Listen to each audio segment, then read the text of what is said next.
Oh, I don't have my agenda out. Okay, roll call, that's been taken, I assume.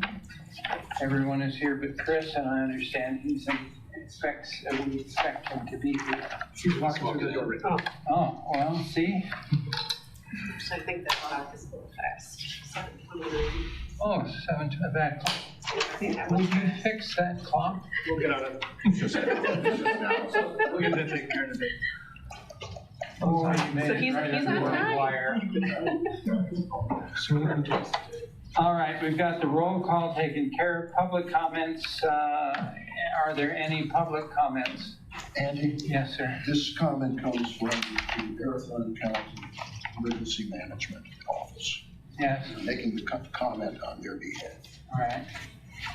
On February 18, the Marathon County Emergency Management Office, in cooperation with the Marathon County Emergency Planning Committee, is going to be having a long-term power outage tabletop exercise Tuesday, February 18th at the Lakeview Conference Center in Wausau. That's over by the downtown Wausau Airport. That's from 8:30 to noon, registration from 8 to 8:30. If anyone is interested, I've got the contact information here. Okay. Thank you. Is it something that we should, as a commission, individuals on the commission, be interested in? Let's put it this way. If Wood County is not doing something along this line, has never done anything, probably. Okay. Well, thank you for the update, and we'll have to talk about it. See what it comes to. My son lives over near there. What's his staff update? Staff update would be anything that we would have. I don't know if you have any staff updates. It would be anything we might have that wouldn't be on the rest of the agenda. It allows us to bring it forward. It'd be usually last minute items.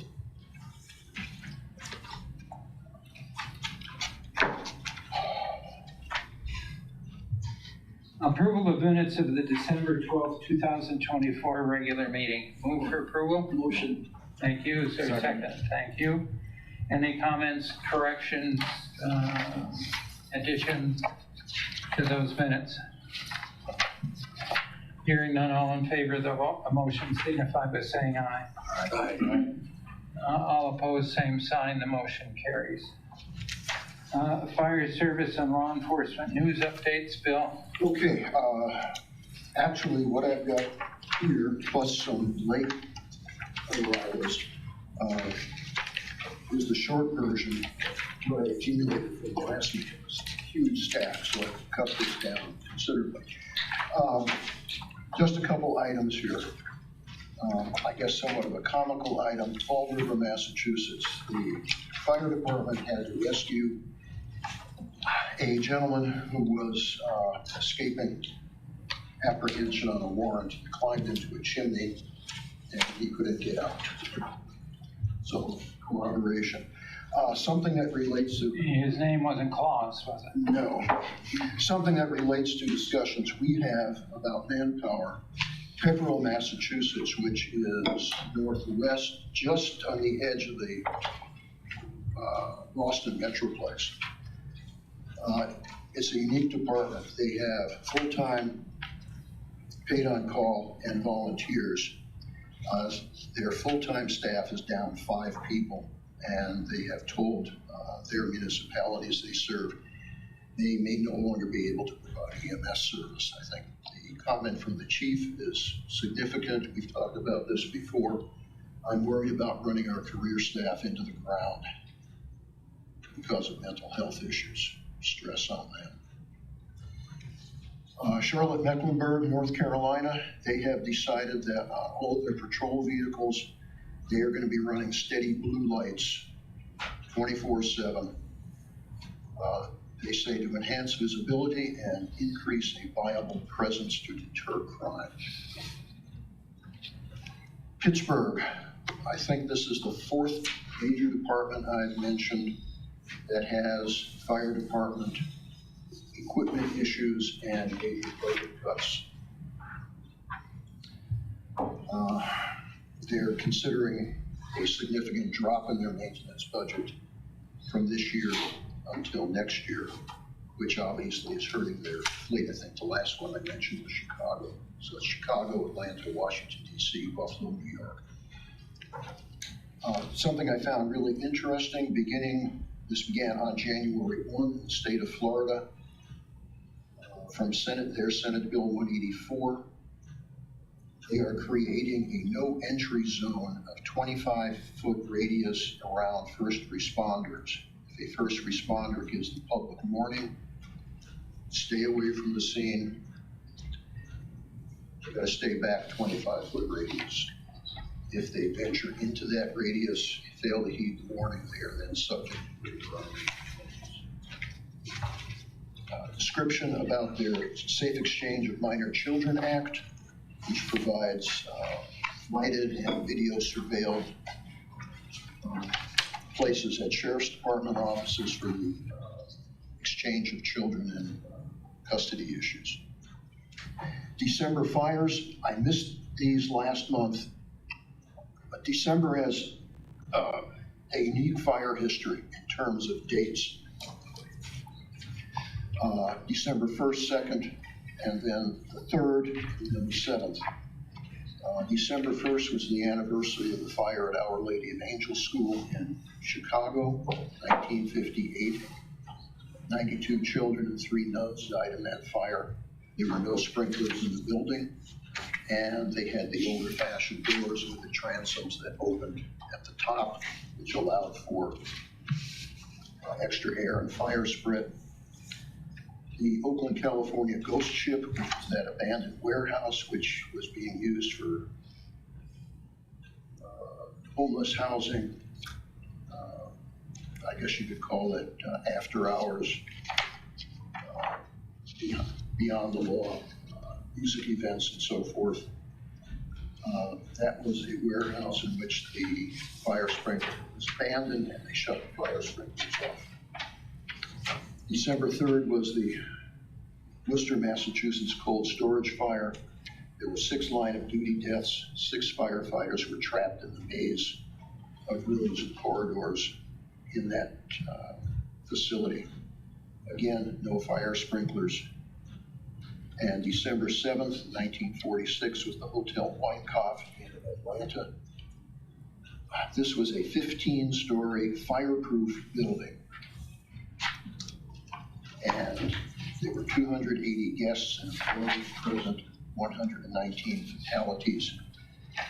And obviously with 15 stories and the ladders that were being used in 1946, they had really diminished the potential to use aerial apparatus. The interesting thing is the building was used fireproof, and that basically made some of the rooms like bunkers. I heard this appeared in Firehouse magazine a number of years ago. Someone was describing a so-called fireproof building and referenced it as a pizza oven in terms of the heat that's built up. I've got some late arriving items. Pass those down. You know, Bill, remember the Titanic was unsinkable as well. That's true.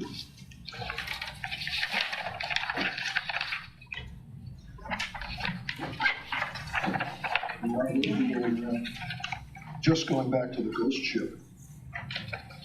Back about 20, 25 years ago, there was an abandoned warehouse in Wausau. Chief Bushberger was there at that massive timbers in the warehouse, and it was abandoned and no one shut the sprinklers off. And when that caught on fire, obviously a large fire, significant point was the residences that had very short side lots were all protected. Siding wasn't burned or anything. Our president awarded Medal of Valor to 6 police officers. The descriptions are there. The next item is about women in law enforcement. This was a highlight of Lieutenant Sabrina Wood from the Yale University Police Department. I included this because there's interesting parallels to what's taking place in both of our departments, looking at alternate means of tracking personnel. She actually took the qualification test before she graduated from high school, and she passed the test. And then before she finished her EA degree, she was hired by the department. I think it's an interesting job progression. Your young lady, very interested. She's also been at the FBI National Academy. We should note that the UW-Stevens Point Police and Security Department recently hired Michelle Harwood, 27-year veteran from Milwaukee PD, and she is the new chief over there. I think another good example. I did a quick check, and these stats, the baseline for these stats goes back to 2020, but I looked at the female patrol officers and the firefighter paramedics that we have. We are running above the national average in both departments, which I think is very good. Just a couple other items here. For those that are concerned about equipment, and we see equipment purchases periodically, 90 years ago, flashlights were selling for 49 cents. And fire grade flashlights were $78, $80 a piece. I have another item. This is a later item. We've heard about the LA fires, and there was mention made on the news about a memo that Chief Crowley had sent to the Karen Bass, LA's mayor. The memo was written on December 4th. On December 17th, it was forwarded to the mayor by their fire commission. This is the cover letter to that memo. The memo continues for 24 pages describing the effects of the major budget cuts. What's interesting is I knew this was out there, and it had been on the LA city website, and it was reviewed. I managed to find a copy of this in the New York Times, searching their website. Next page. We haven't had too many hazardous materials incidents here. This is later, really, I got this yesterday. U.S. Chemical Safety Board now is providing incident reports about serious chemical incidents. Volume 1 has just been published, and the incidents are described on the next pages, and these are available online if you go to the Chemical Safety Board website. Then there is one more item. This relates to the LA fires. Something we haven't heard about on the news. I ran a copy of this. This is 24 pages. This is from the LA County Fire Department. Ready, set, go. It is their guidelines to homeowners, how to protect their properties and what to do in case they have to evacuate. It's been out there for quite a while. It describes protection zones, how to trim your trees, how to protect the internal portions of the house. They give some examples of what you shouldn't do. I just found that interesting. It's been out here. If you saw the films of the fires, you see all sorts of residences that have done nothing to protect themselves. So LA Fire did an excellent job on that. If you want to take a look at this later. That's the end of it. Good, thank you, Bill. Any questions for Bill? All right, approval of the fire department bills. Chief. Good morning. The department had 2 sets of bills this month. The first set was signed by Randy Gershman, December 27, 2024. And the second set was by Commission President Andy Keel on January 15, 2025. Most were pretty routine. There was a couple that stood out to me. One was the thermal imaging cameras. We ran into a problem last year where one of the thermal imaging cameras went down. Thermal imaging cameras are used in fires.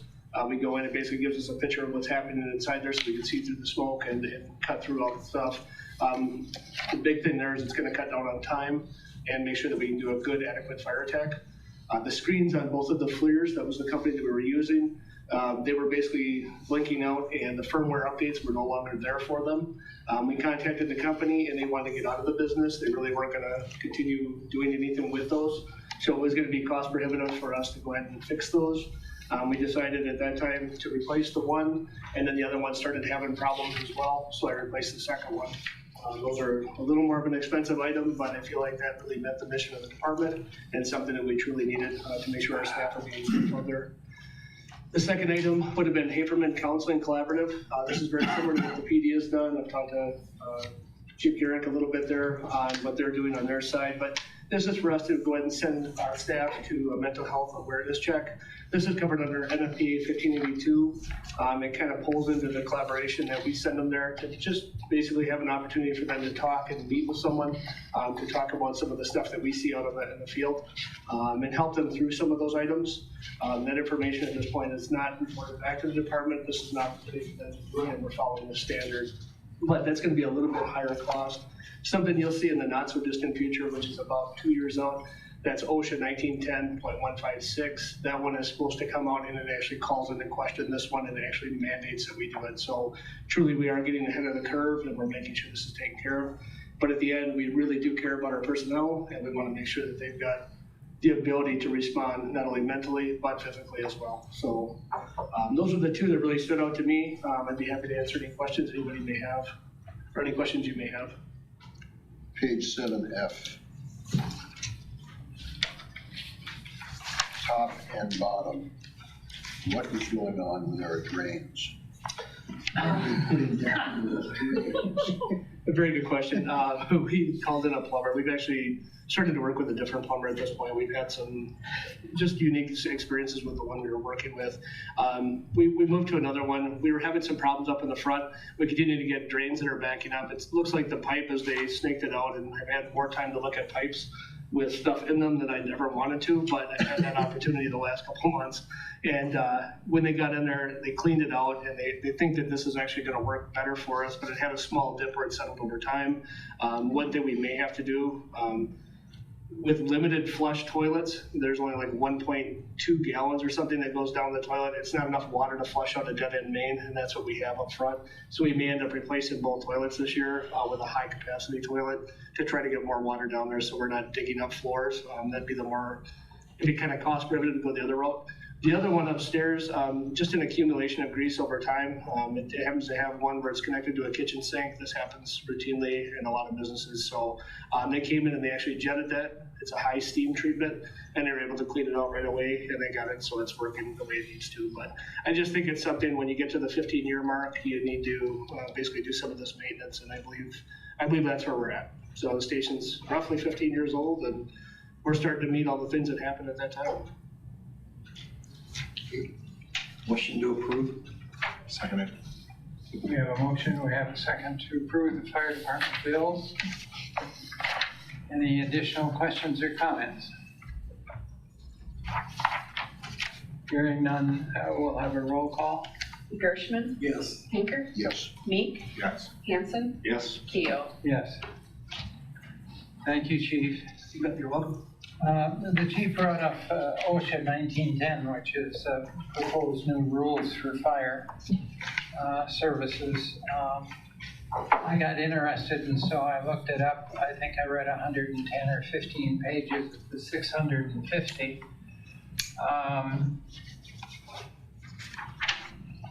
If that passes in the form that I've read, things are going to change dramatically for fire services all over the country. I'm not sure how cities will afford it. I don't understand how volunteer firefighter arrangements would be possible. It's going to be a major issue for cities and communities all over the country. So I think we need not to be prepared to do it, but be prepared to think about what it means to us. And we'll have more on that as we go along. Approval of police department bills. Chief. Good morning. In your packets, I believe there's 3 sets of bills because we're starting to close out 2024 and starting to dive into 2025. The first set of bills was signed by Commissioner Meek on, I believe, December 27th. And the other 2 by Commissioner Hanson, one on the 31st of December and the other on the 15th of January, or yesterday. When I looked through these bills, I didn't see anything that really stuck out, but I'm certainly willing to answer any questions that you might have before your approval. Are there any questions or comments for the chief about the police department bills? Yes. Bill? On page 8C, Davis and Stanton, materials for the honor ceremony. When will the honor ceremony be? March 13th or 14th. Let me check my calendar. It's a little ways out yet.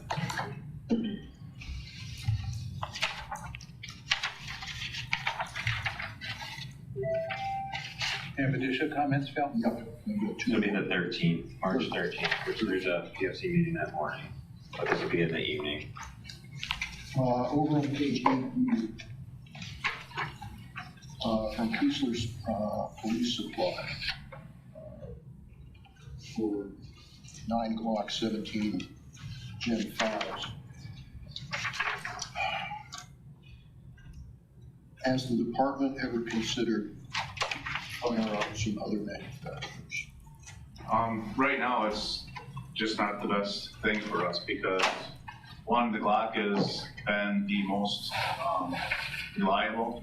You can drop in a mud puddle and pick it up and shoot it. We've had very little issue with them in the last 20-ish years that we've had them. And the trigger mechanism is kind of unique to a Glock, and over time, get used to that trigger mechanism. So to switch now, I think, would be a terrible idea. Okay. Then on page E, Nelson Associates, is that a vendor or is that a manufacturer? That is, it's a vendor, almost like a middleman. So yeah, we've dealt with them. They've sold everything from uniforms to firearms, body armor. Nothing to say. Okay. Anyone else have comments or questions for the chief about the bills? Motion to approve? Move to approve the bills. Second. Thank you. I have a motion, have a second. Now we need to have a discussion if there is any additional. Hearing none, we need roll call. Gershman? Yes. Henker? Yes. Meek? Yes. Hanson? Yes. Keel? Yes. Chief, your bills have been approved. Thank you. Probably already been paid. The next item on our agenda is fire department activities, training reports, and correspondence. The department's been pretty busy the last month, and when I say that, we had some days where we had plus 21 calls, and I really commend the team for truly digging into those days. Those are some hard days, and they all did it with a smile, so they did a great job. During that one day where I just kind of talked about the 21, we did have a big fire down at the Marshfield Mobile Home Park, which is on the south end. It's 2615 South Line. That one's kind of a problem for us, and that's something Deputy Chief Barnes is actually digging into. They have no hydrants in there, and that's something we're going to try to work on over the next couple of years with the ownership there and try to get hydrants in there. That's a real high-risk property and something we're going to continue to work on, trying to get that put in. And when we're talking about hydrants too, you can see around the city, you'll see different hydrants, colors changing on the caps. That's actually part of our BGOR system. It's a national standard. And blue means we've got the most water we could possibly have, and red, if you see a red one on there, that means it's only gonna be about 500 gallons or less. So the different colors are associated to something, and it's part of the paid scheme, so that'll be over the next 10 years that they're gonna be doing that. So they were willing to work with us through the Marshfield Utilities, and I think that's gonna be a great program moving forward. Another item that we saw was new ambulance 98 was delivered, or actually picked up. We sent Deputy Chief Bacus out. We actually flew him up because it was more cost effective to send him out and then have him drive that vehicle back. Once he picked it up, he had a chance to go ahead and check with Ron, look it over, make sure that thing was inspected, and make sure it's exactly what we need when he brought it back. Right now it's going to production, meaning it went up and it got lettered, and right now it's going to have the radio and things installed. And over the next couple of weeks, we'll be basically putting all the items on service on it. And then the good news is old 98 is actually going to be repurposed. It's going to go over to the Marshfield PD. I believe that's going to be one of your SRT vehicles, and it's a great repurpose of that vehicle. It's been one that's been a little lower mileage for us just because it wasn't really what we needed for the mission, and it always seemed to cycle to the back. So I think it'll be a great vehicle for them. I think it's going to really help them with their area, and again, that'll add across to the city. Those are the items that really stood out to me. I'd gladly answer any questions anybody may have on any of the items in the outline. A quick comment, at the next commission meeting, show us the new ambulance and take us through. We can definitely do it. Any other comments or questions for the chief? I would ask that some of the acronyms be defined so we know exactly what we're dealing with. We can do that. On 9B, NERIS, N-E-R-I-S, what is that? I'm sorry. Years. That, I'm going to defer to you. Years, I believe you're talking about, that's the new program for. Oh, that's the reporting new fires. reporting program. Yeah. That's the name of it. It used to be NIFRS, National Fire Incident Reporting System. They completely revamped the system and it's going to NERIS. And honestly, I don't know exactly what the acronym stands for, but it's National Fire Reporting. Bill brings up a good point. For you, it's an everyday thing. For us, we don't have the vaguest idea. So you got to do a little educating in those kinds of reports if you don't mind. Well, I don't care if you mind, do it. We'll do it. We'll make sure it's right next time. So then on the next page, the SOG committee. What is the SOG? It is the standard operating guideline, basically what we're working with Westport, and I see what you're saying. Yep. We'll definitely get that. We'll get on that committee. Bill, you made your point. You're a big piece of that committee, Bill. I mean, I thought it was, okay. Put this down as the work with Paul committee. Yes, work with Paul committee. Anything else? Nothing else. We'll go to the next item on the agenda, item 10. Review and approval of fire department policies and procedures. It seems to me in the past we've done these individually rather than as a lump. I think we could do it in a lump, Andy. How about the rest of you? You willing to do it Sure. as a lump? Yeah, no problem. There is one update. There was one item that was pulled that was actually kind of brought up by finance yesterday, and we really need to put a little more eyes on that and see if we truly need the petty cash. When I talked to, it's going to be policy 214, petty cash management. So we pulled that from the packet. The reason we did that is when we reviewed our policy internally, this was a policy that was kind of in the waiting, and we never actually implemented it. Anything that we've done in the department has always been what has been handed down to us. And we started looking at our petty cash. We honestly really haven't used it since 2018 because now we went to a P card system, meaning we have a card that we can go ahead and take care of interactions if we need to. So that is removed from the list that we need to approve. Is that correct? That's correct. All right. Just a comment about the petty cash management. I guess one of the hazards of having an outside organization be involved with putting the policies together is how they word things. And the management program, especially for auditing or if there were some discrepancies, was worded really in an interesting fashion. It was, the wording applied to For instance, professional organizations, fraternal organizations. And the wording was probably 60–70% right out of Robert's Rules of Order. Okay. Well, what I'm concerned about with petty cash accounts is that it's easy to manipulate them in inappropriate manners. Selling stamps for your people's Christmas cards that you bought with city money is not really what we're looking for here. And so if you've got no petty cash, you've got no problem. That's kind of what we're trying to look at right now. Yeah, so that's fine. And I never got caught. I just want to enumerate on how much we're talking about too, because we tend to look at a grain of sand and make it a giant hill. It's $150 of petty cash that you guys have as access to yourselves, and I don't recall ever making a distribution as I've been here for the last 2.5 years to the fire department. So very minimal risk. And I'm not disagreeing at all. But in these two departments, 150, 1,000, or $1, it's all the same. It's all the same.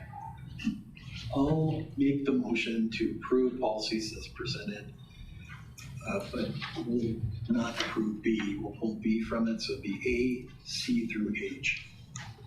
Thank you for the motion. Do we have a second to approve the policies as presented? Thank you, Steve.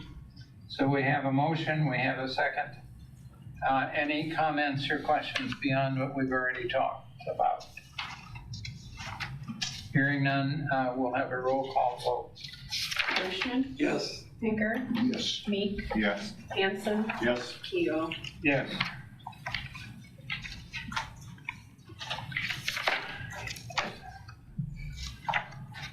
Discuss and seek approval for participation in North Central Emergency Response Team, NSERT. I missed one, Andy. We're on number 11. Well, no, I didn't miss it, I didn't want to do it. Oh, I understand. Go ahead, I'm Just testing us.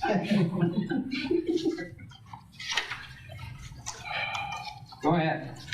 With number 11, or you want me to go with the No, go to number 11. 10-4? That means okay. I'm going. No, that's good, that's good. It's just in the. All right. In front of you is the activities that we were involved in last month. I would like to address a few on page 11B, starting with on the 10th. Travis and I have been meeting regularly with Lexipol, and I just wanted to give an update that that's been going really well. Our rep is phenomenal, and he's talking us through a lot of the things we were having issues with before on a one-to-one basis, a one-on-one basis, and he's been really well. So I wanted to make sure you guys were aware of that.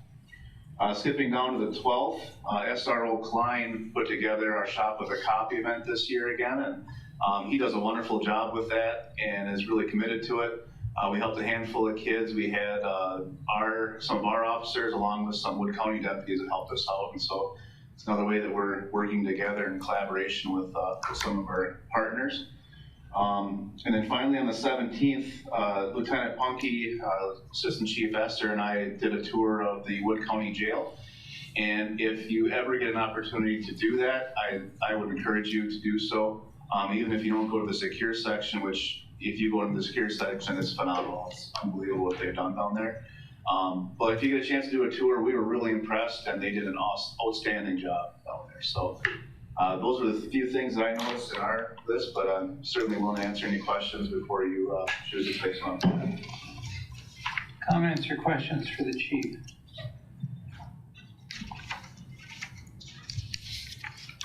Motion to approve and put on file or whatever it is we do. Just place it on file. Got a motion and a second, thank you. One, Just place it on file. we're placing it on file because we have a motion and a second. Shit. Explanation of IRB reporting. Who's talking about the IRB? We can do that. I don't know if you want to do number 12 first. Let's do 12 first. I don't want to, I told you I don't want to do any of these. All right, go ahead. We've decided this, but you go ahead and talk about it. Okay. Number 12 is the discussion about the requests for proposals that were sent out for the blueprint and design for the new building. I think it's absolutely appropriate that we have one or two members of the PFC be on that committee to select the company. I would like to have all of you on. However, if we have more than 3, then it opens it up to the quorum, and we would have to announce the meetings, and it makes it a lot more cumbersome.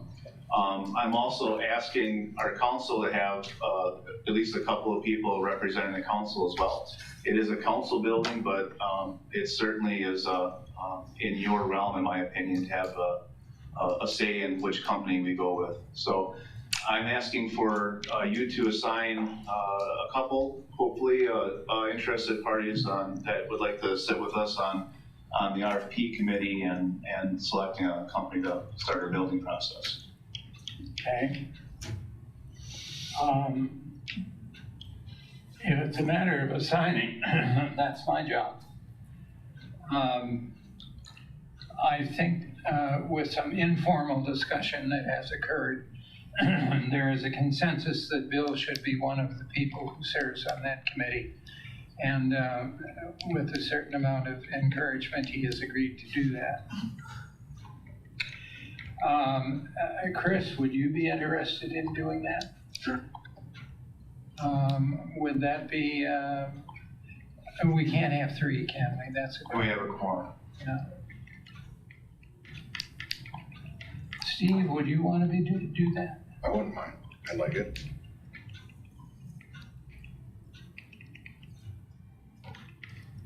But we'd have a quorum, right? Yeah, that's the whole issue. So I think You that, have to. I think it'd be best that we don't establish a quorum. Well, there's no doubt. The question in my mind is, Chris, are you what time? When do you plan on having your meetings?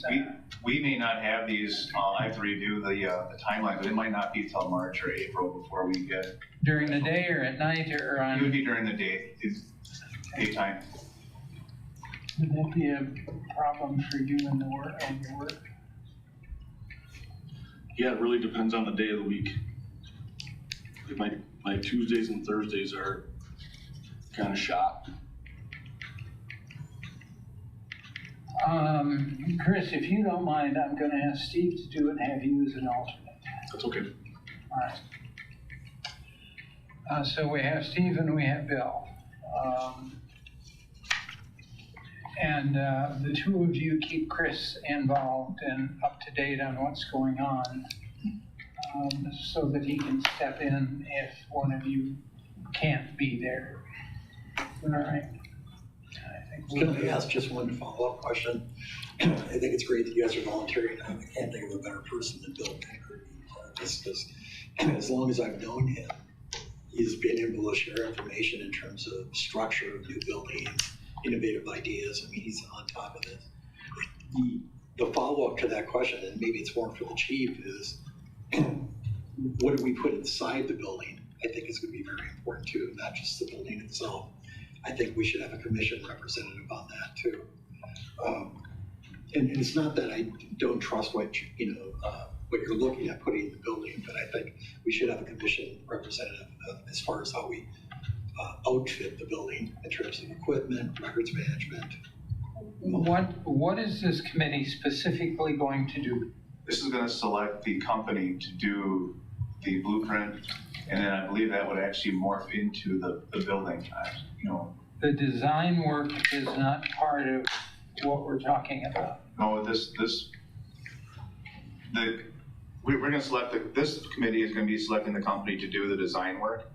Diving into the details of the design won't happen until after the company's selected, and we work one-on-one there. So there would be another chance to start talking about what goes into the building. This is just to select the company to do the blueprint. So work with us. Now, wait. Remember, my wife and daughter are architects. You don't do blueprints until you've decided. what the Exactly. building's gonna be. This company is gonna do that process. We're just selecting the company to run us through that process. Okay, you're selecting a company to run you through the design process. And the blueprints are an outcome of the Yes. design process. So this is where you're gonna decide what room goes where, how these are connected, all that sort of thing. Well, really what we're doing now is picking the company to walk us through that. Yeah, in effect, what you're doing is choosing the design company. Blueprints are done, they're not a lot of people can do blueprints, but there aren't very many people who can do really good designs. So you're talking about a design committee. Sure. Right? I interpret this in the same fashion as the ad hoc committee on the Second Street corridor worked. Ed Wagner and I were on that committee. What we did is reviewed the qualifications of various firms and then selected a firm which we felt best met the needs of the project. Okay, so So we were looking for the company that had the most experience and was the most competent. then let's title this the right way. This is a select committee for a design project. In other words, you're gonna have a half a dozen people who say, I wanna do the design. This group is gonna decide which one is the most competent. And then you're gonna have somebody who's gonna have to look at their work. A group who's gonna have to look at their work, what they produce, and say, we like this, we don't like that, this can't happen, this should There'll be a happen. process in that, but where they're gonna talk with detectives, see what detectives want, admin, and all the pieces and the staff inside. So there's gonna be a lot of work to build to that point, but yeah, we're selecting the company to run us through that. And are you selecting a committee to oversee that process, part of the process? Not at this time, Are you going to? Yeah, yes, we're gonna have members of staff and a group of us that'll be working together constantly. All right, that's fine, but someone from the commission should be involved in both steps. I agree. Okay. So we have decided who's going to help in the initial step of the process, and that's choosing a firm that you think is best qualified. That's Bill and Steve, and Chris is gonna back everybody up. And then we're going to have another choice to make, whether the same group does the design process or whether it's a different group. Is that correct? Sure, yes. All right. What do we need to do? Do you want to make that in a form of a motion, or you said No, you could have just decided? I think we can just, we've decided and it's taken care Okay. of. All right. Everyone comfortable with that? Let me see. Oh, IRB, what's about IRB and RBI, or IDR? IBR? Right. Let's see if we can muddle through this. So IVR reporting is incident-based reporting. We switched to this, I believe it was like around 2019. It's driven by the FBI in gathering the statistics from the reports that we compile. I think in 2019 that we switched from UCR, which is Uniform Crime Reporting, to the IVR.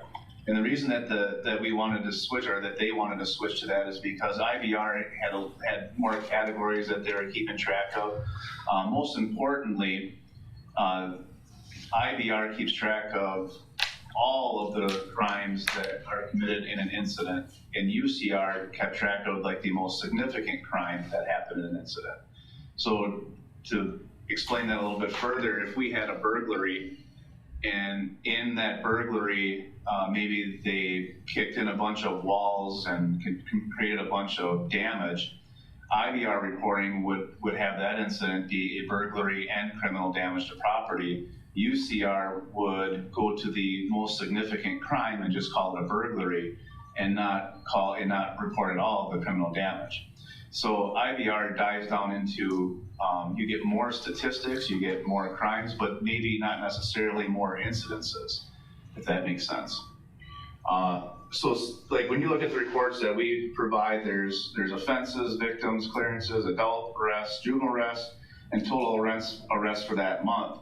But the thing to keep in mind is that if we have an arrest, we report it on the month that we make the arrest.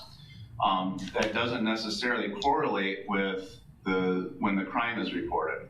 So if you go back to a burglary, we may have a burglary in January, and then that January report would say 1 burglary and probably 0 solves. But in that same month, we could have 1 burglary and then solve a burglary that might have occurred in months prior to that, and that would be listed. So it looked like we have 1 burglary and 1 solve, but in reality, we didn't solve the one that happened that month. So it doesn't necessarily tie together in that way. So we have to keep that in mind when we're looking at the report, that they may not exactly correlate. I don't have any way of knowing which incident caused the tick mark on this report. So if you remember last month, Commissioner Pinker asked if the homicide that was on this report was the one that we dealt with that was tied to Prentice. With confidence, I could say it was, because fortunately we don't have a lot of homicide, and so it's obvious to me on that one incident that I could say that was the one that was on this report. But in most crimes, I won't be able to say that without diving into what actually went into this report. I would have to see which report went there. So what this report does is really just give us a snapshot of statistics of the types of crimes we have in our city. It gives us a snapshot of our solve rate and what we're doing, but it doesn't really help. This report doesn't help us dive into solving crimes, looking for trends, because the staggering and the way that this gets correlated. Really, what we would use this is in this report is in situations like this to, it's a good way to keep the commission in line with what is going on in the city with our department. And it's not, anything more than that. So, Commissioner Keough? I look at those numbers, and there are some categories that interest me more than others, and so I look at them each month. But from a chief's perspective, what good is that? What this would do is not a lot, honestly. I'd have to dive back into the actual reports, and I could find what report went in if we're looking for trends. So you don't have a report, or don't make a report that's as useful to you as you might want? We don't look at a report like this in many cases. As a chief, what we look at is trends. And so I get those trends from the daily cover sheets, the daily reports that I get from what happened the night before. And we develop the trends through time. Do you have a structured way of doing that, or is that a matter of simply looking at it every day and having enough experience? I think it's just a matter of, for 26 years doing that, and that's how we've always done it.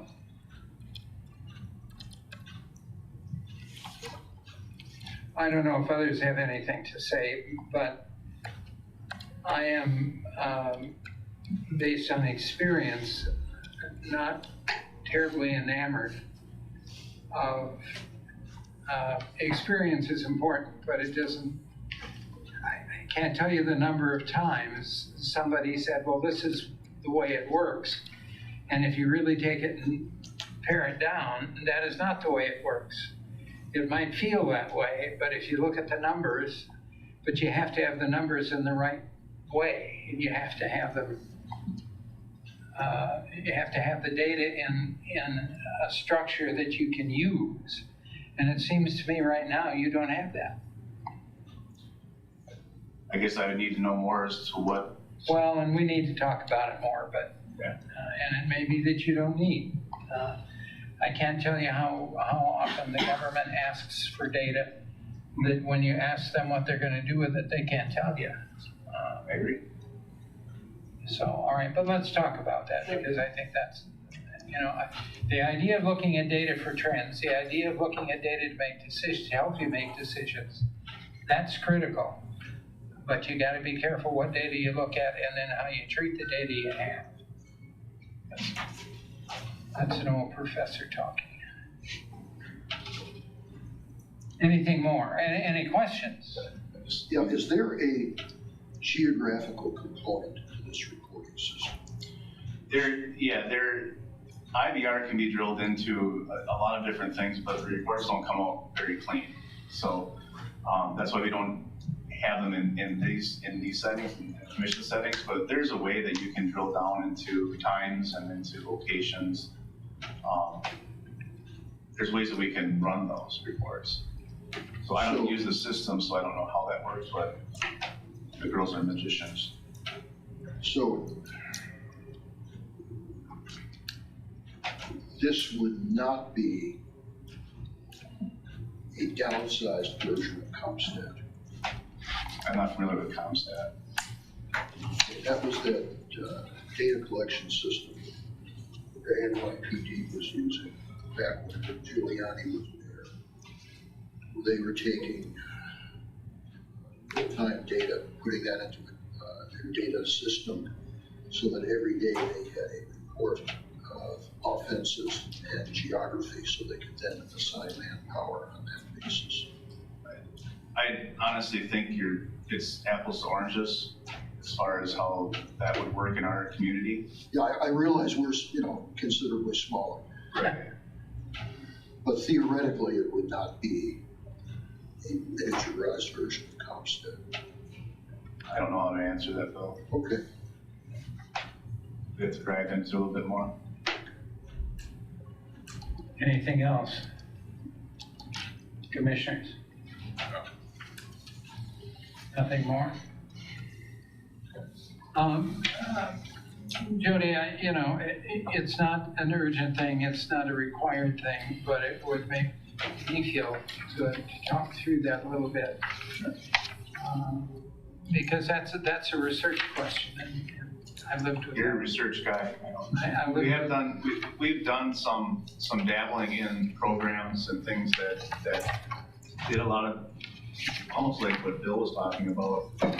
And after using them, we found that it really wasn't useful because it would log things like traffic stops. So traffic stops aren't going to necessarily show us statistics. The number of, or shows trends. The number of crashes that we had were not in a way that it told us how to do anything different or different signage, or they were just like Marshfield crashes, which typical. So we've tried different things in the past. We can walk through what that process was too, and maybe there's something else we can do. Well, you can collect data uselessly.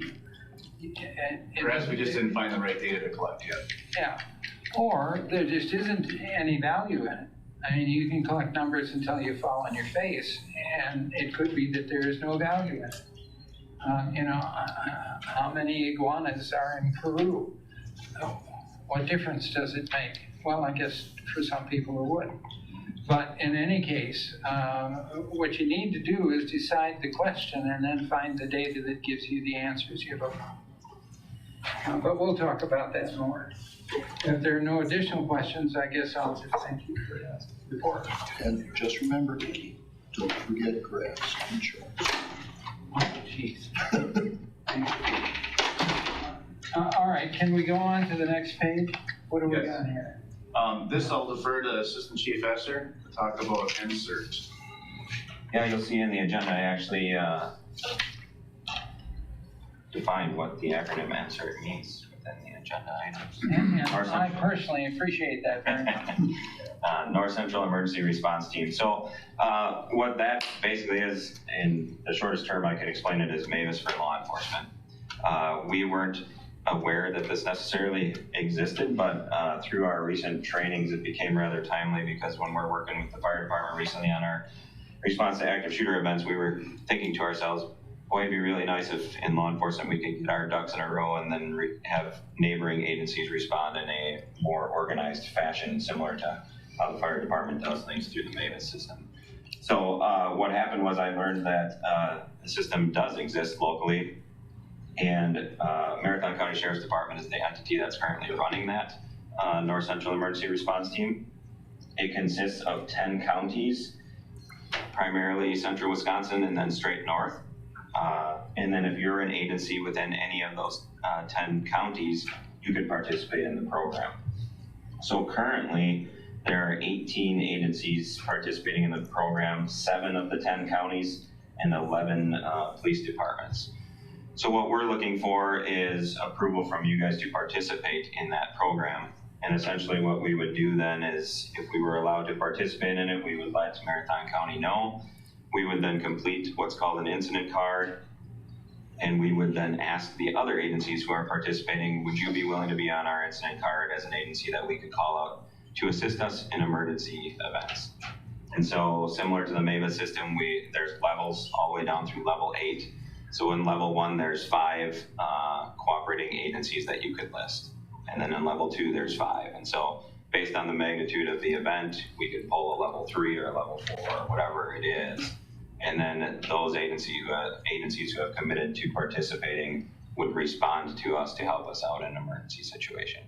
It is not at all for pre-planned events, so we couldn't use it for like the fair or Dairy Fest or anything like that. This is strictly emergency type situations.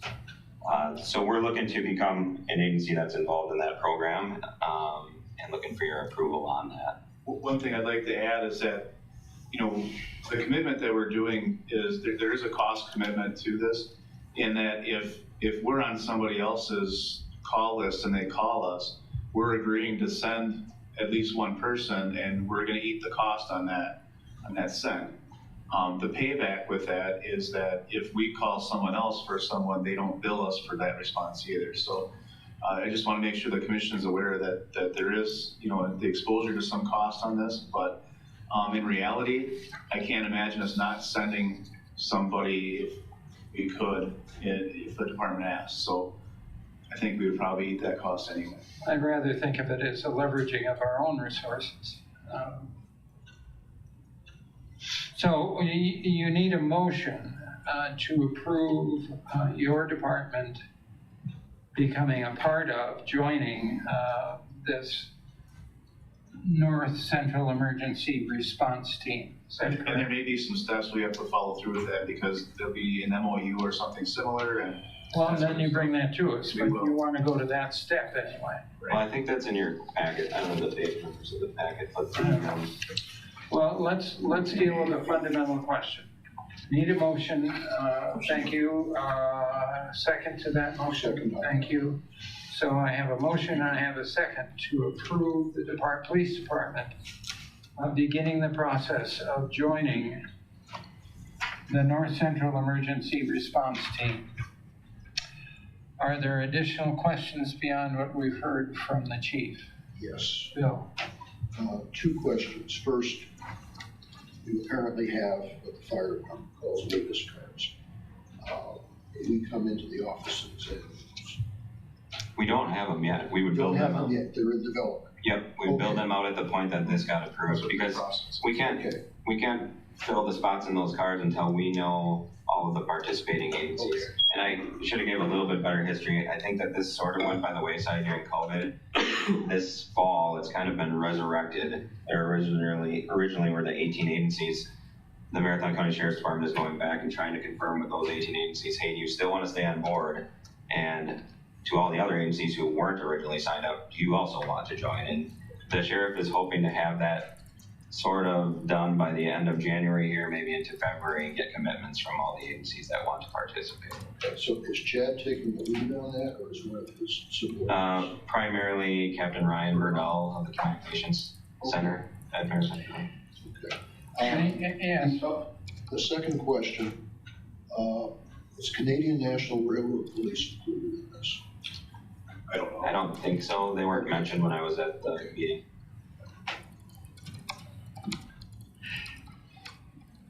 Is there ever a situation where they would call you that maybe you don't have somebody to send? Or Yeah, and that's is there an identified. avenue for you to say, I can't right now? Yeah, and that's identified in that memorandum of understanding in here, and I think it's Section 3. section 3, maybe paragraph B, is it? But yeah, we could essentially say no if we had something going on in our city that we had to devote our resources to, obviously we're still gonna primarily do that and make sure that our city is safe before we send that person. But outside of any ongoing emergent situations here, we're pretty much saying, you can rely on us to send somebody when you have an emergency in your jurisdiction. Ours would essentially have to trump theirs a little bit if it was that bad, if we had stuff going on. Sure. You know, other than what you brought up in terms of cost, whether it's dollar cost or however you count the cost, I don't know why this kind of thing isn't done all over. And I really don't. And Mavis is a good example of the way it ought to be done. And so for law enforcement, this would only be one of two that exist in the state. So there's one in the southeast corner of the state that exists. I think that one's called SMART or something like that. But, they have an acronym for that one too. Marathon County Sheriff is really taking the lead in eating what little costs there is. Yeah. Yeah, all right. Any other questions? Yeah, we need a roll call. Baker? Yes. I'm sorry, Gershman? Yes. Baker? Yes. Meek? Yes. Keo? Yes. Or Hanson? Keo? Sorry, wrong order. Hanson? Yes. Keo? Knowing what little I do, I think it's a great idea, and participating is an important step. A presentation and report on the OSHA Rule 1910. Chief, you're going to do that, but I'm going to take a couple of minutes out.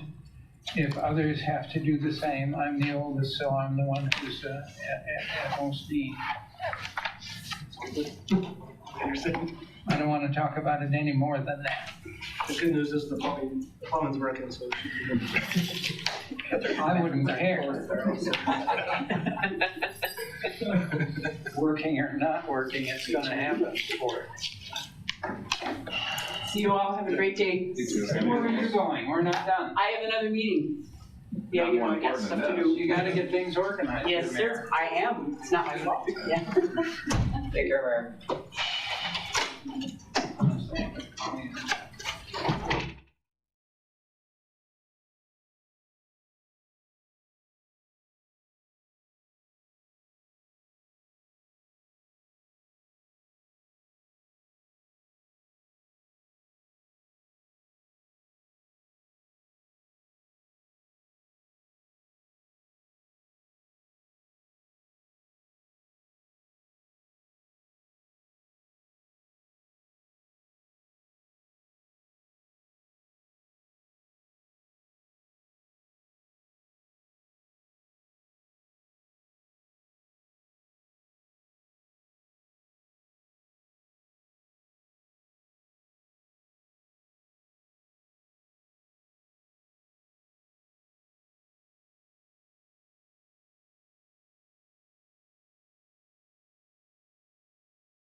So that means a yeah. I'm pretty sure it was a yes.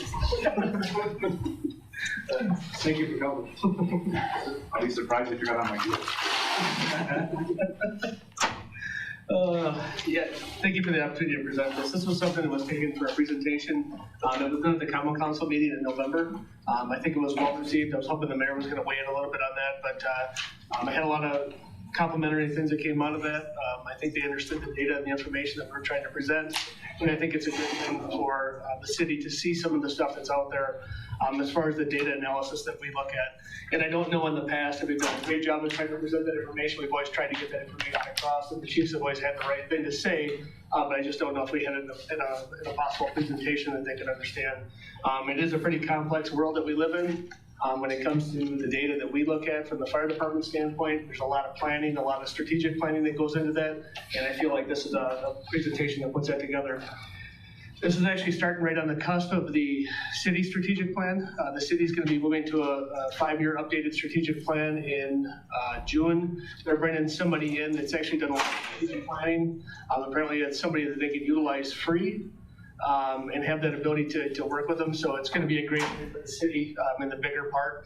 But one thing I did look back when I was looking at the comprehensive plan, and I appreciate Commissioner Pinker bringing this to my attention. When you look at our comprehensive plan, there truly is nothing on there about safety on the comprehensive plan. What they talk about in safety on the comprehensive plan for the city of Marshfield is truly about water. The safety of protecting our water, about how we do watershed. But when I got into the safety aspect of it, I can't find anything there, and I'll go back and I'll look at that document again. But there truly is nothing about what we're going to do for future infrastructure and building the city's infrastructure out. So this was an opportunity to get in front and start to bring that information to the Common Council, and I think it was well done. Some of the things that I'm going to cover on this, NFPA 1710, the Insurance Service Office, the OSHA 1910 rule, which is going to be presented probably in about 2 years is what we're looking at, and then also some historical information and the concerns of understaffing, the benefits in investing in staffing and infrastructure, and then at the end of this, we're going to be looking at the referendum, and this was kind of where it led into the referendum, and I felt like that was a good piece to allow that information to go forward. The next question is, what is NFPA 1710? This is a standard as a career department. Volunteer department has 1720, we have 1710. It's a standard that allows us to go ahead and put this together and look at the fire suppression operations, emergency medical operations, and special operations that we'd have in the department. It sets a standard to it. And what they did is they actually went to NIST, which is the National Institute of Service and Technology, Science and Technology, Standards and Technology, apologize, I can't seem to get that word right this morning. This one was really on the residential fire ground field experiment. They also have one that is for common garden variety apartments, and then they have one for high rises. What I truly tried to center on this one was the lower or the lesser the staffing. If I were to look at some of the bigger stuff, and some of them did ask me for that information, but what this one really digs into is the 17 that we would need if you're utilizing a ladder truck, and if you're not using a ladder truck, you would need 15 personnel on a fire.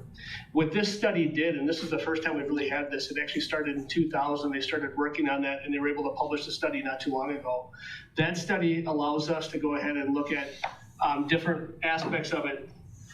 They looked at the experimental setup, which is the structure of simulations, and they used a 2-story residential structure when they did this. They simulated fireground tasks, which is going to be deploying hose lines, ventilating structures, conducting search and rescue, and performing fire suppression. Those were the big ones that they utilized. And when they did that, they went and they put together 2-person crews, 3-person crews, 4-person crews, and 5-person crews. And in doing those studies, they had each time they went and they interacted with each one of those studies. And they found that they were looking at the task completion times, the response times of the arrival sequence, and also the safety metrics that went into all of those different aspects of it. They compared the crew sizes, the impact on the fire growth, and the effectiveness of the critical tasks that they were doing. And what they did show is that 4-person crews, and we'll get into what a 4-person crew is here in a second, but they showed that those 4-person crews complete the fire attack 25% faster than a 3-person team, and they complete the fire attack 50% faster than a 2-person team.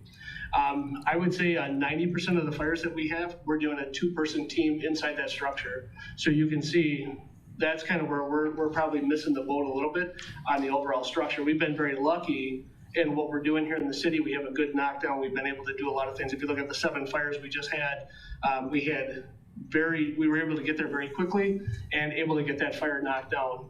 If we could have been there a little sooner, we could have probably stopped a little bit more of the damage. It just depends on where it's compartmentalized, how much air and ventilation is getting into that space. But those are some of the things that we look at. And then again, it's gonna reduce the time of the water on the fire, search and rescue, and ventilation. I mean, it's gonna overall reduce those things. The better the response time is and the more personnel we can put in there. All right. So what makes up a company? A group of members under direct supervision, trained and equipped to perform assigned tasks, and organized and identified an engine, ladder, rescue, squad, or function company. How does that fit in our department? Basically, it's gonna be an engine company or a ladder company. Our ladder company currently has one person on it when we take it to a fire. So we just really don't have the ability to build out the 4. We do have 2 staffed engines, and some days we'll have 3 on each of the first 2 engines. Very seldom do we actually get to the 4 persons on each one of those engines. We do have, and I'll get into response times a little bit, but that's kind of how it develops out in our department as far as what we're doing from crew company size. What should it look like? We should have an officer, an engineer, and then 2 firefighters assigned to each one of those rigs. When you get into bigger construction, when I talk about bigger construction, that's getting into high-rise conditions. That's multiple, anything over roughly 4 stories is what they consider. It depends on a high-rise to one municipality is not a high-rise to another municipality. A high-rise here to us and the amount of people it would take would be a completely different aspect when you go to New York Fire Department because they've got multiple engine companies coming in. They can handle those conditions a lot differently than what we can. So it really comes down to how big is that structure for us.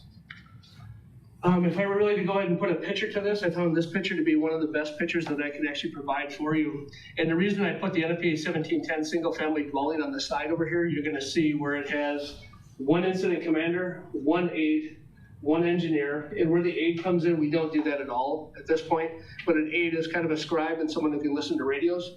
Right now we listen to 2 radio traffics. We have a VHF radio and we have a UHF radio. It's hard at times for a shift commander to listen, and our UHF is not repeated down to Wood County Dispatch. So when the UHF radio is not repeated, they can't hear what's going on inside of structures. If you go all the way back to Artie Wolf over in the Green Bay area when he was stuck in a fire and basically lost his life, that was one thing that the dispatcher was able to pick up. They were able to pick up in the traffic, and they called the shift commander or the incident commander at that time and said, hey, I believe you've got a mayday, but they were so in tune to all the different operations going on at that scene that they didn't necessarily hear it. So this would allow for that to happen, and that's why they've said there should be an aide in that place. 1 engineer, the engineer is gonna be basically someone who's tasked with taking care of the engine itself, making sure we have water. That's something that's prescribed in NFPA 1710, that we have someone there to make sure that apparatus isn't gonna lose water or pressure. The fire attack crew, we have 3. That's usually gonna be an officer and 2 firefighters. We have an officer inside, which is usually a lieutenant, and the incident commander on the outside is typically a deputy chief. 2 victims for search and rescue, and then we also have 3 backup crew, is what they're kind of prescribing. That's gonna be what they would want. We have the 2 in, 2 out rule, which is currently covered under OSHA 1910. 2 in means that we have 2 firefighters going in. We have to have 2 on the outside just going in to basically make sure that they have a path to get themselves back out of that building to self-extricate. So if they get into trouble, that crew can come in, bring water in. You know, if the hose gets caught, some issue happens inside, they can help to establish that second line and make sure things are happening. We also have to have 1 person for water supply.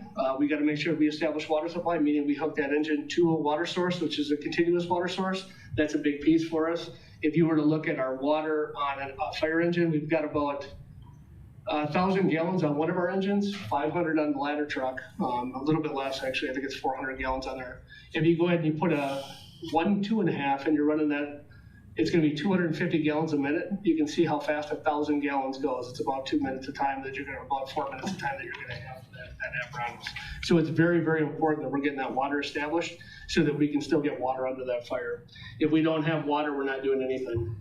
The second one is ventilation. Sometimes if we, just permitting on the conditions that we have on a fire, we may have to go high, meaning if we've got a backdraft type condition inside there, we've got to get the hot air and gases before we can even open the door. Otherwise, it will lead to an explosion for us. So we have to have that ventilation crew available, and also doing horizontal ventilation, meaning we're popping a window. Sometimes we have to do that just to get some of that hot air and gas out of there so that we can make that attack in there. If you were to go ahead and put layers, you got 1,200 degrees at the top, and down in the area that we're calling anywhere from 300 to 400 degrees. Our gear breaks down at about 800 degrees, and that's about 1 minute that it's rated for. So we want to make sure we have that taken care of. If we would happen to have an aerial truck operator, we'd have to make sure that we had one person assigned to just that truck. They have to be able to operate that. And the reason I would bring that up is recently over in Wausau Fire Department, they had their truck operator. For some reason, they had to disconnect and there was an accident with that. They still had an operator that was attached to that vehicle, but I think it's very important to have that person being able to watch what's happening with that vehicle, make sure that everything's running. Because when they're up and working the fire operations, they're truly got their mindset on the fire operation and working on that piece of it. And then also a rapid intervention crew. This is going to be our savers. If a firefighter gets in trouble and they're calling for a mayday, we have a rapid intervention crew that's put together. They basically will go in and protect that person. They're putting gear together. They're making sure they got sauce put out, and they've got all the stuff to come in. We've got a pack where it's got an extra SCV bottle. So if they're running out of air and they have problems, we can go in and hook in real quickly. We can cut them out of spots, but that's what that crew is designed to do. We've recently went to a rapid intervention crew for Northwood County, and we're part of that, and we do send people as far as a resource to that as well for that crew. So we do get people that come in for us, and we'll talk a little bit more about mutual aid a little bit later on.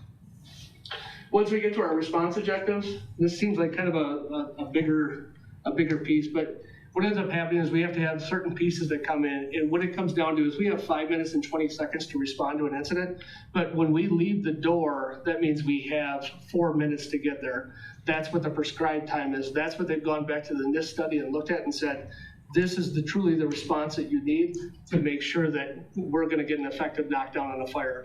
If you get over 4 minutes, that's where we start to get to fire growth. When you get into fire growth, we're building houses closer and closer. We're building buildings higher and higher.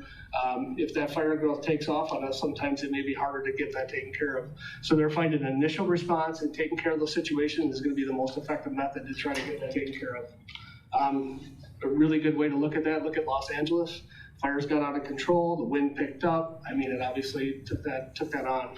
They had some budget cuts in their area, and I think that led to some of the stuff that happened. Some of the other stuff is just natural disaster. I mean, I'm not gonna go ahead and point out one specific thing in that. I just think the overall thing is a major problem for them. Something I don't wanna see here in this department. If I were to go ahead and look at this, and you're gonna find a better map in your packet that kind of gives you this, but if you were to look at the green area, which is kind of like a greenish on this one, but it truly is green in your packet, in that greenish area, that's gonna be anywhere from 0 to 4 minutes.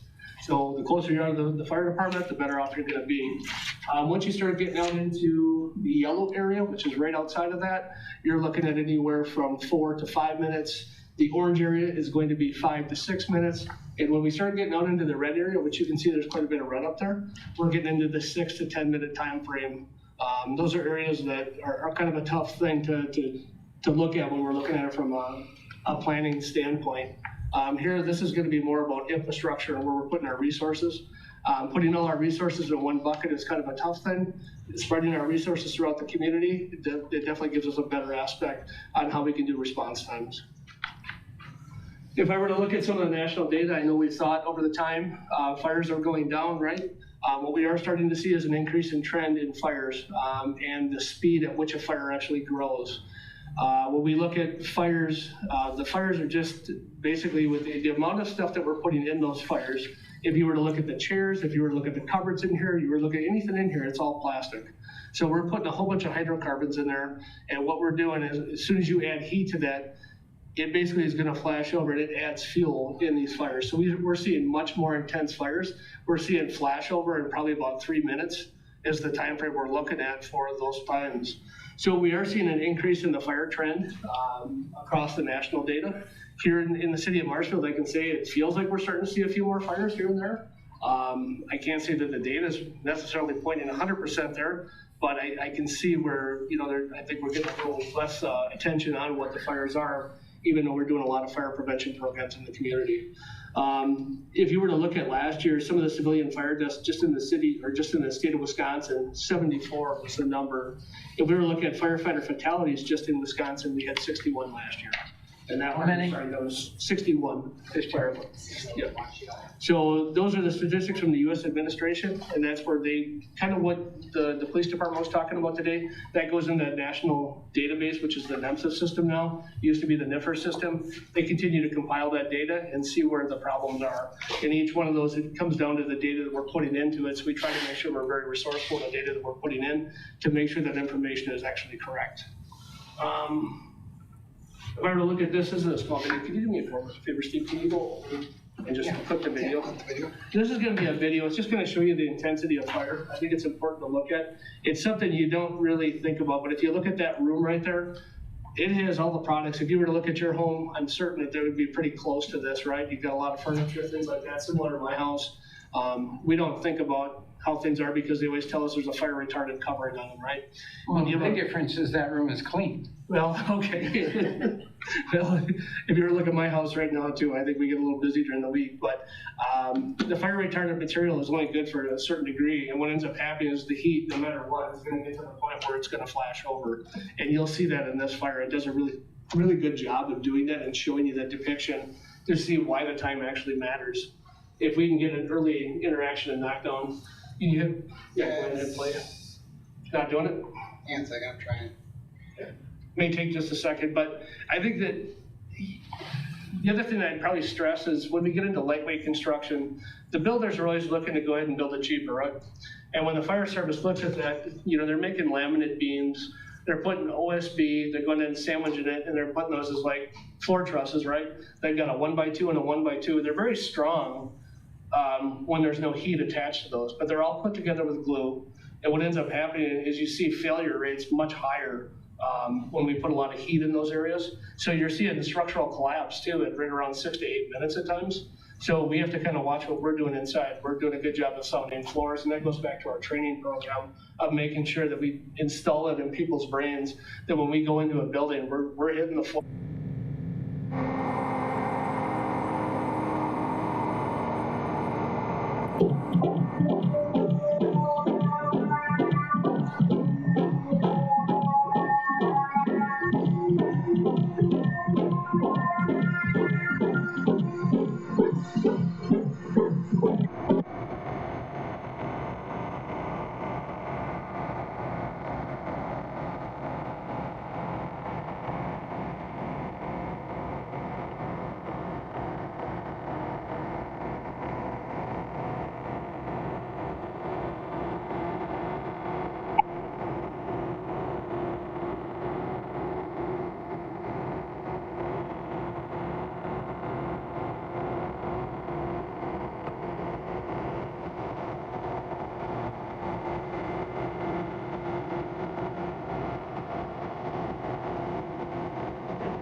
Long, and I think it's important to stress that it doesn't take long. Now, this was put into a garbage can, but there's a multitude of different things. You could have an electrical fire, you could have all kinds of things that are in our room.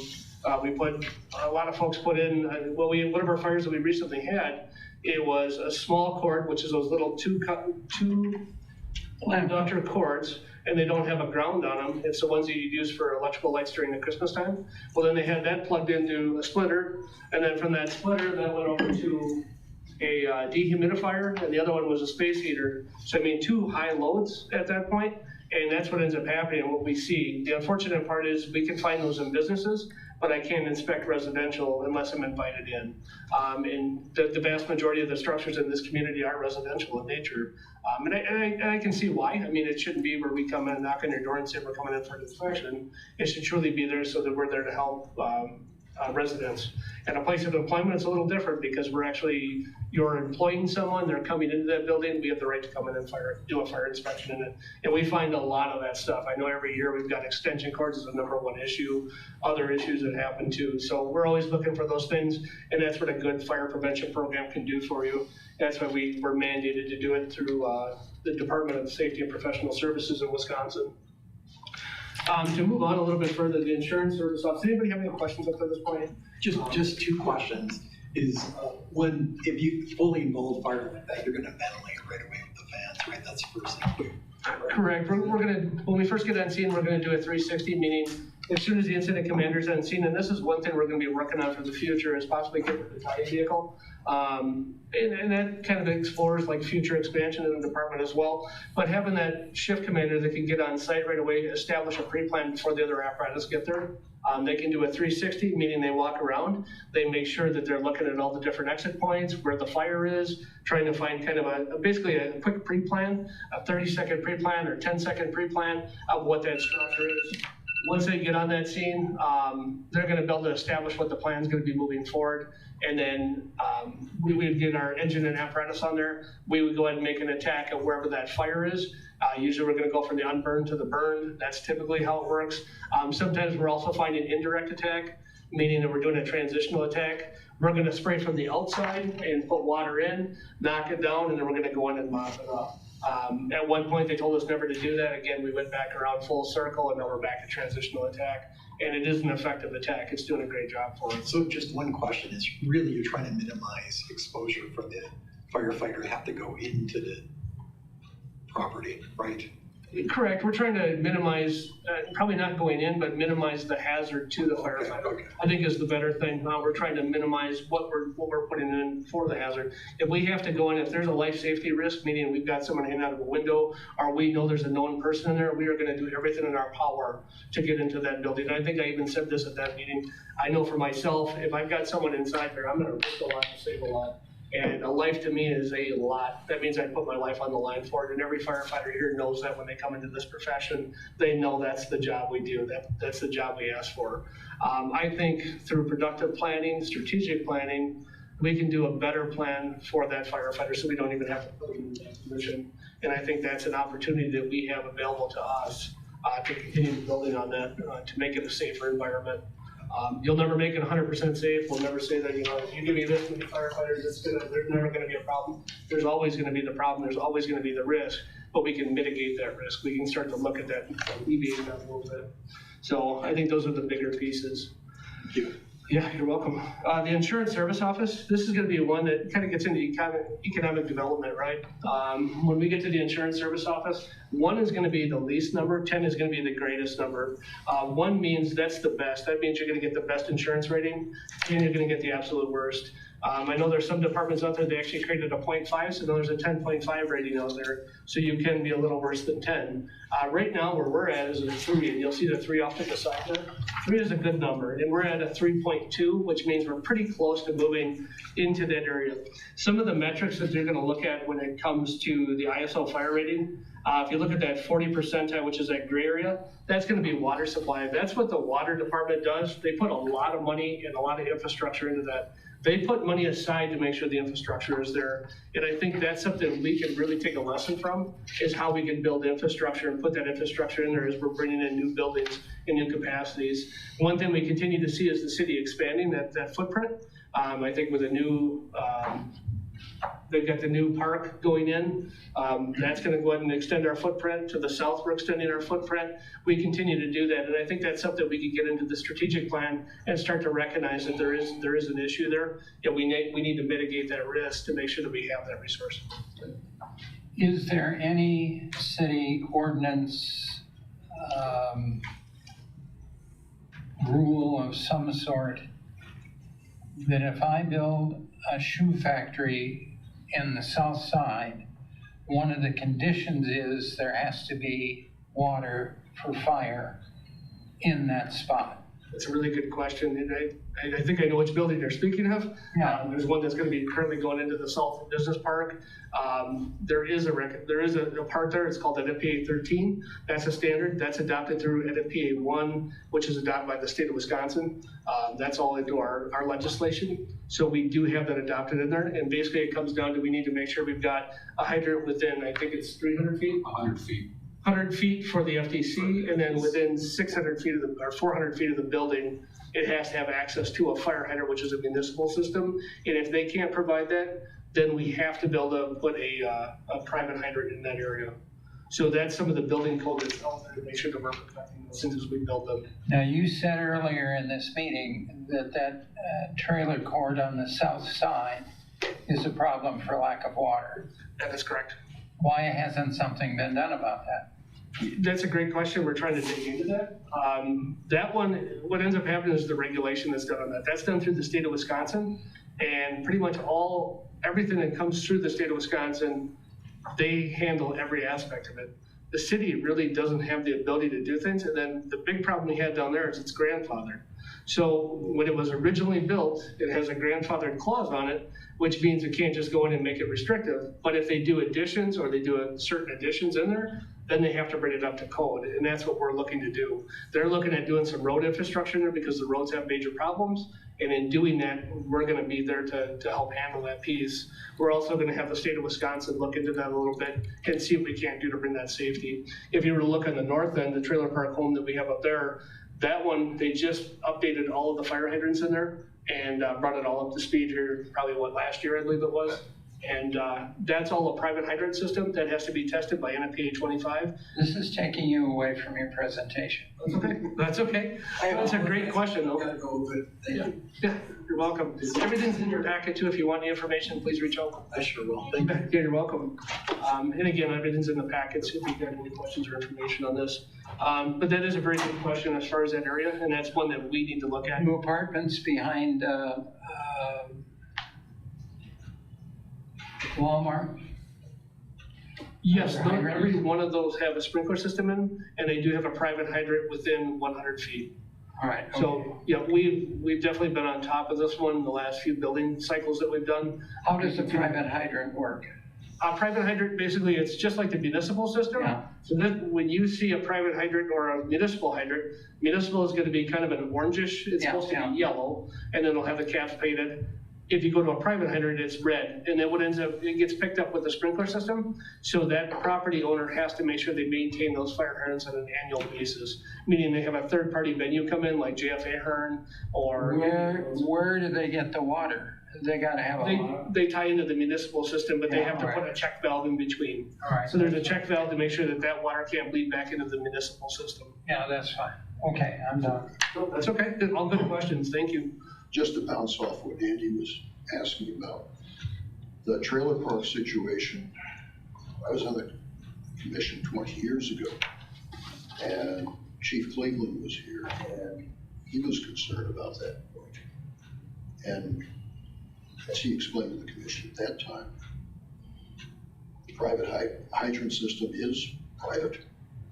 That's it. And of course, they don't have to have a hydrant system. There's a certain portion where they do have to have a hydrant system, but they were grandfathered because of the time it was built. So you have to go to the code of the date it was built.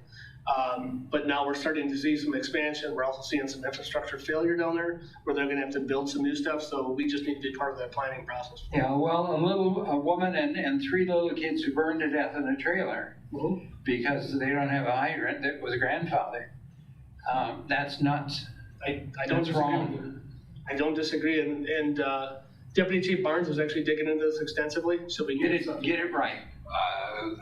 There's a lot of options out there, but it's a lot of money either on the city side or on the property owner side.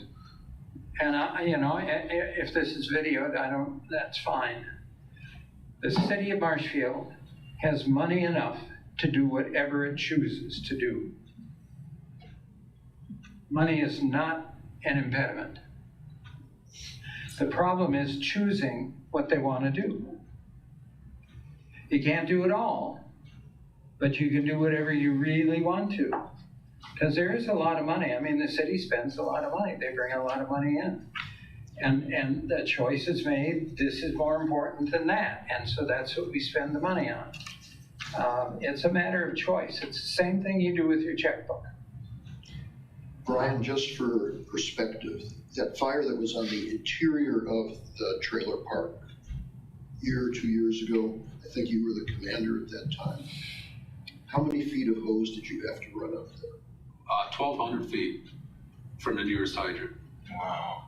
That was, So, that's two engines. Two engines on that. That's 2 engines. That was last January, end of January last year. That was the second to the last trailer in the park. And then the one we just had just before Christmas here, or after Christmas here, last December here, that was the next section south of there. And they laid over 1,000, close to 1,000 feet out or better on that. So it's a mess. Nearest hydrant is at Vine. Anywhere on that whole east side of the trailer park is at the corner of Vine and 25th Street. That's our closest hydrant, unless we there's one at 21st and Vine, but you gotta basically hand carry all the LDH through the yards to the apartment complex to get over there. It's closer on that northeast corner that way, but you're taking 5-6 people just to hand jack LDH all the way to a hydrant, a block away. And that would take a lot That'll take a lot. It's gonna take a lot of manpower. Well, We'd have the same problem over by Marathon Street by the railroad tracks. That's what I was just gonna mention. We do have a couple of areas, and one thing that's important to remember is it literally takes 2 engines at that point, because now we have to put an engine somewhere in between because we need to boost the pressure. Otherwise, we won't have enough pressure, and basically what ends up happening is we draw too much water through that hose, and it collapses the hose. that spot you just at Marathon where we talked, they don't have sewer either, do they? I'm not sure. Some don't. We need to let you, we've got to run here. These are all great questions. I appreciate them, and I think that really highlights the problem that we're having in the south end. Again, we'll continue monitoring that, and we're gonna look at it.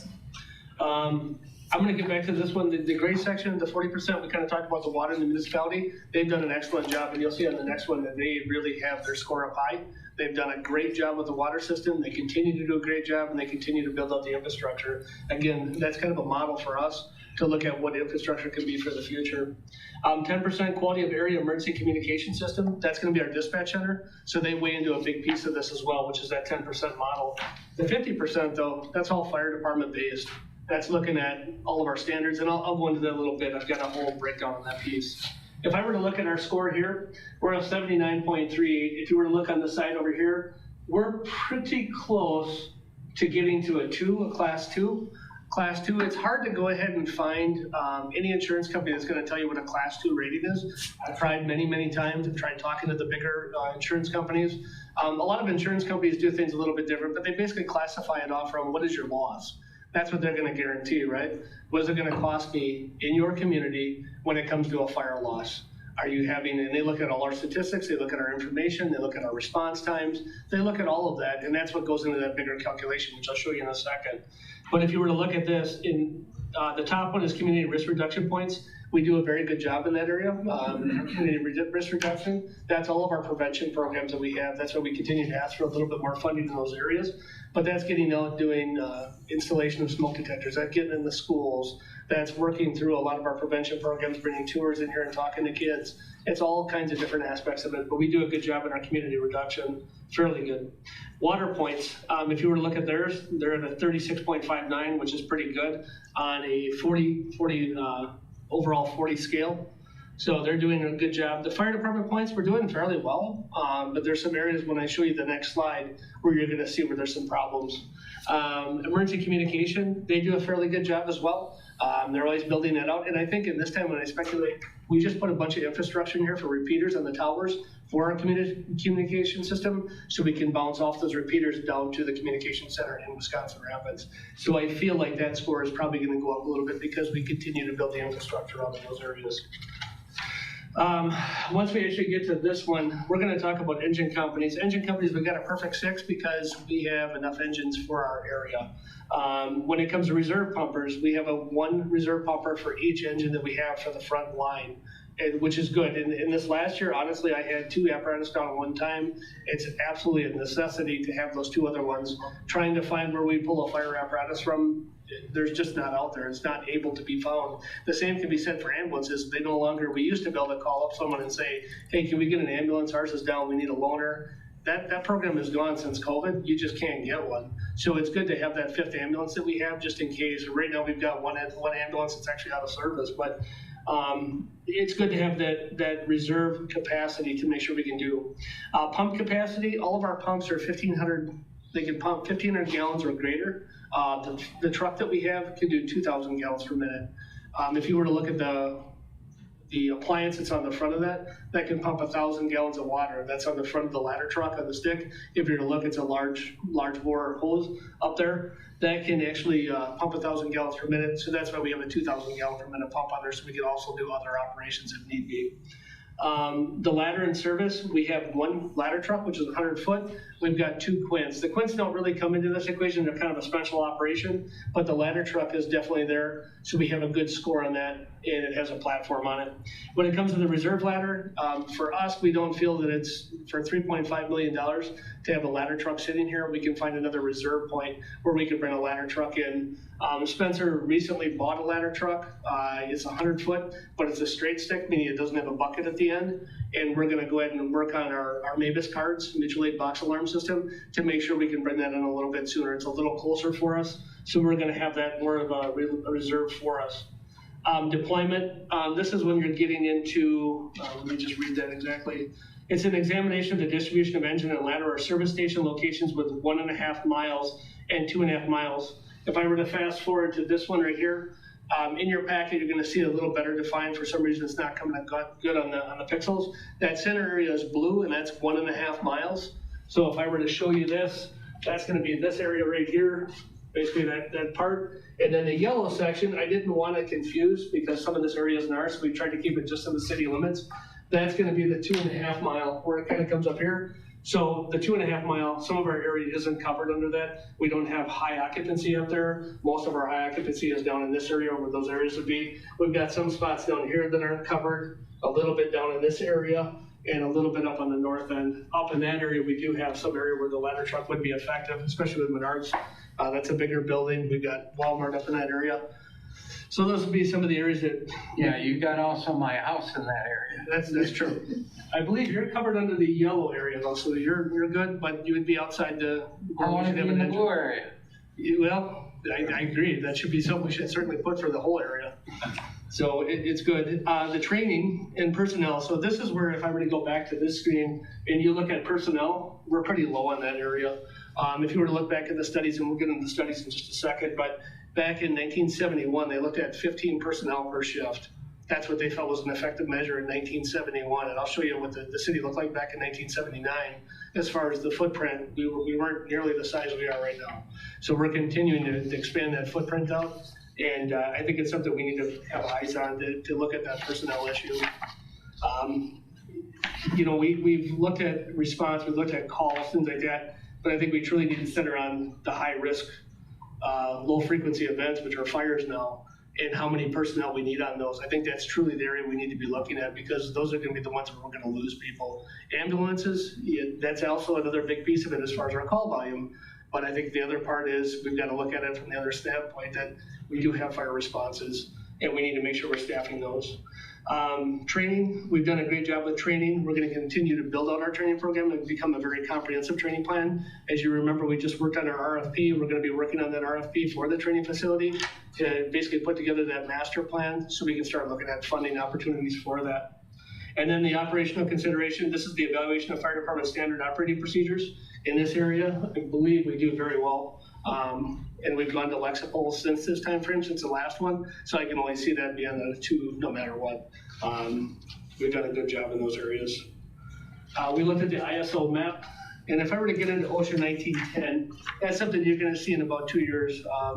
Mr. Keel had kind of talked about the 1910 and the fact that you read about 102 pages. It's an extensive document. It's gonna be very comprehensive in what we need to do, and it's gonna be something we've got eyes on, and we're starting to plan for the future through our strategic plan. But if I were to look at this area, and I were to say, if you look at the green areas, the National Incident Management System, which is our MABUS system, we do a very good job. After accident reviews, we do a good job. Medical evaluations, we do a very good job. Equipment and apparatus standards, we're doing a very good job. We're making the maintenance, we're making sure our apparatus are meeting those standards. So the green area, we really don't need to work on at all. When we get into the blue area, these are some areas that we focused on and said, we need to work a little bit more on. We've got a good program in place, but we need to work on those areas. So if I were to look at the performance-based standards, we're looking at an outcome focus. We're starting to look at that now. We're looking at what our performance-based standard is gonna look like. In addition, the specific domains will need to consider scope, training, and capacity, and then competency-based training, pre-plans. Our pre-plans right now are good. We have pre-plans in place, but we need to go back and update those and find a little bit better system for those. So we've got eyes on that. That's gonna be one that Deputy Chief Barnes is going to be digging into. Written standard operating procedures, we're working on that right now through the commission. Annual fitness for duty assessments, I know this has been a topic that's come up in the past and certainly something we've got eyes on. We're currently working on a couple different programs and what we can do with that, and hope to bring that forward by April, May timeframe to make sure we've got a thing, and then weigh in for the commission as to whether they feel this is gonna be a good program or if we need to go back and look at it. And let me stop you there because I read that section, and it's interesting. OSHA recognizes that it's possible to be perfectly physically fit, but not be a person who can drag a hose 100 yards. There is a difference between job fitness and personal physical fitness. And they also suggest that you can test the job fitness with training, but you got to put criteria on it. You know, if you say part of our training is going through a 26-inch pipe with air tanks, full equipment, put a criteria on that. How long do you have to get through the pipe? You've got the exercise already in place, but you need to have some measure. You can't take 45 minutes, you know, you maybe need to have it done in 11 minutes or whatever, I have no idea. But these are very comprehensive standards, and to meet them is gonna require a whole lot of work, and I'm sorry, but a whole lot of money. Yeah, we've already started to peel back. I guess I kind of think of this like an onion, keep peeling it back a little bit when we get to the layers that we need to. In a sense, we had our training committee meeting. We brought all the disciplines to the training table, meaning we're gonna have eyes on every aspect of what we're doing, and we're gonna go back and put GPRs to them, meaning the job physical requirements, and make sure that those are assigned to each of those levels. But that's step one. Step two is getting ourselves to the point. At some point, to be practical about it, you're going to have to say to the city, for us to meet the standards, this is what we have to do and this is what the cost is gonna be. And the city has to know that, the city has to plan for it, the city has to decide what they can and can't do in that proposal. But you gotta have it simple. I agree. I absolutely agree. Sometimes our budgets get pretty complex, and we're trying to go back and simplify each one of the areas that we have to make sure we're tying it back to the state statute and also OSHA 1910 FDB in the future and what standard it's coming from. You're probably getting to it, but I'll say it now in case people are turning off their TVs. These standards would require 2 additional substations, one in the south and one in the north. I would say the data's pointing us in that direction. Yeah.